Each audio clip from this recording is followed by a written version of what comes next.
Jung Yoo-jung, a name that now haunts the entire nation of South Korea. She, a 23-year-old woman, harbored a disturbing desire to kill, just to satisfy her curiosity. Not out of hatred, not because of conflict, but simply because she wanted to know what it felt like to take a life. She planned it for months, pretended to be a student's mother, bought a school uniform to hide her identity, and then she stepped into the home of an English tutor. Jung pulled out a knife. A frenzied massacre began. Over 100 stab wounds. Blood splattered across the room. Even after the victim had collapsed, Jung kept stabbing like she was possessed. But it didn't stop there. She dismembered the body, stuffed it into a suitcase, and calmly hailed a taxi to dump the remains in a remote riverside park. The most chilling part, her cold, emotionless face, like she was just acting out a scene from one of the crime shows she obsessed over. A killer with the face of an ordinary young woman, and a society left shaken, asking one terrifying question: how many more like her are out there, silently nurturing the urge to kill? She wasn't forced. There was no hatred, no pain that pushed her over the edge. What drove her was deadly curiosity. Jung Yoo-jung, a devoted fan of true crime shows and murder novels, had grown tired of just watching killings on a screen. She wanted to feel it, to experience it. She wanted to know what it felt like to take a life, to watch someone struggle, to smell the blood, hear the silence, and see the fear in a pair of fading eyes. This wasn't a sudden impulse.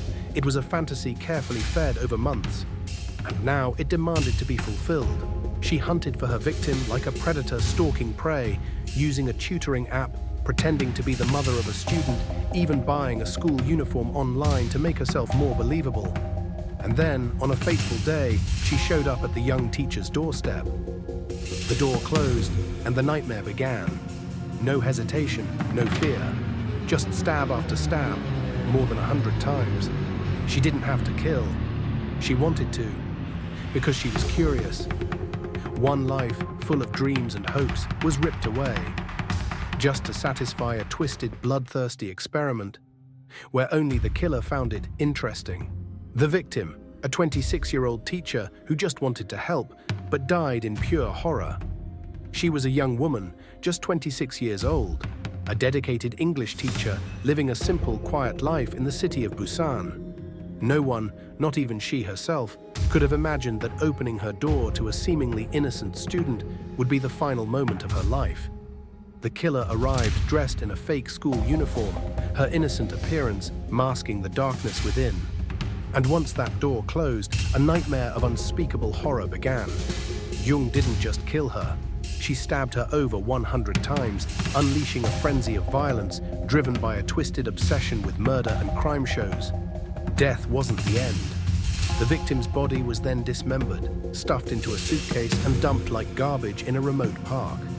The terror, pain, and emotional shock she must have experienced in her final moments are beyond words.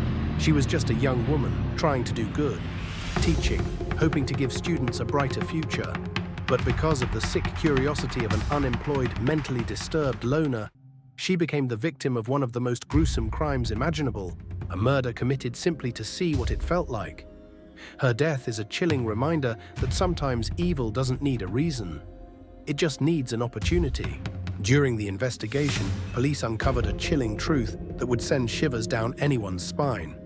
Jung Yoo-jung's search history was filled with horrifying keywords. How to kill without getting caught. How to dismember a body. How to dispose of a corpse. She didn't just look them up once. She studied them over and over again, like she was memorizing the steps. To perfect a murder, she planned everything carefully, from buying a school uniform online to pretending to be a mother looking for an English tutor. But what's truly disturbing is how careless she was. Jung didn't hide her face. She didn't avoid security cameras. She went in and out of the victim's home multiple times before getting caught. Was it naivety, or did she want to be caught? This wasn't just a murder. It was like she was following a script, one she had written herself after months of obsessing over true crime shows and real-life killings. And the scariest part, it seems like Jung enjoyed every second of her twisted plan. The courtroom that would decide the fate of a killer driven by curiosity fell into an eerie silence. Standing before the judge, Jung Yoo-jung, young with an innocent-looking face, kept her head down in her prison uniform. But behind that blank expression was a gruesome crime, meticulously planned and executed with chilling calmness. Prosecutors, their voices shaking with outrage, demanded the death penalty, calling her act a brutal reenactment of the crime shows she was obsessed with.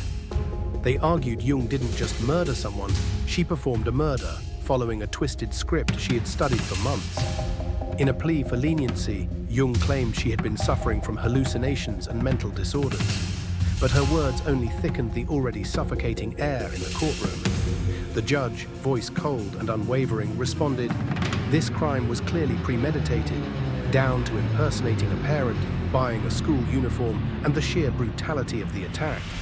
Her claims of mental illness are not credible." The court sentenced her to life in prison.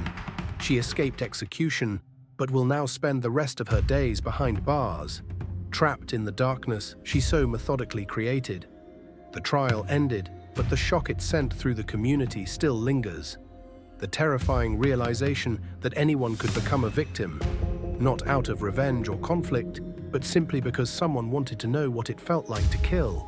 The murder committed by Jung Yoo-jung was more than just a cold-blooded crime. It was a waking nightmare that sent shockwaves across South Korea.